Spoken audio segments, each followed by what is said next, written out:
Want some herbalism pointers on healing things like IBS, GERD, or other irritating gastric issues in your body? Have you ever heard the word mucilage before? Sounds kind of gross, right?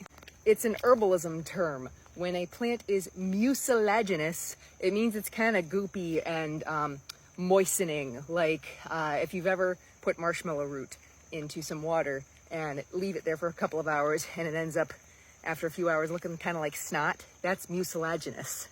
This is some sassafras growing right here, and the leaves of sassafras, not only do they look kind of like a dinosaur footprint, but these are mucilaginous. I'm trying to find a good one here. All right, so I'm gonna eat this. If you eat and chew on a sassafras leaf, and you just leave it in your mouth, don't swallow it right away, just let it chew. It starts to feel a little bit slimy.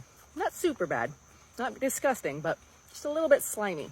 And that's one of the properties of sassafras. Sassafras leaves have been used for God knows how long in the South to thicken gumbo. It's like a thickening agent because of that goopiness when it gets wet. Similarly, when you take it medicinally, it moistens those tissues, like tissues as in inside your body.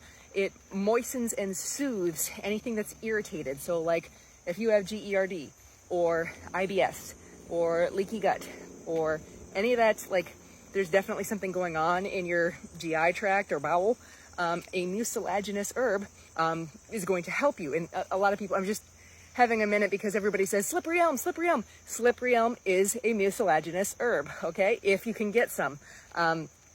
I always recommend foraging it yourself if possible, rather than buying from like giant companies who are, God only knows if they're harvesting sustainably or not. I don't know.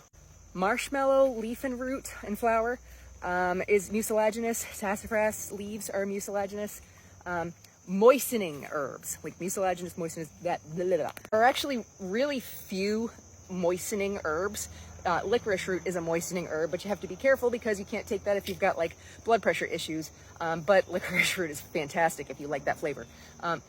Moistening herbs, there's like, I don't know, 10 or 15 moistening herbs versus like 10,000 drying herbs. So it's a good category to get into if you're interested. If you want to learn more about making your own herbal medicines, check out my class, Remedies from Nature.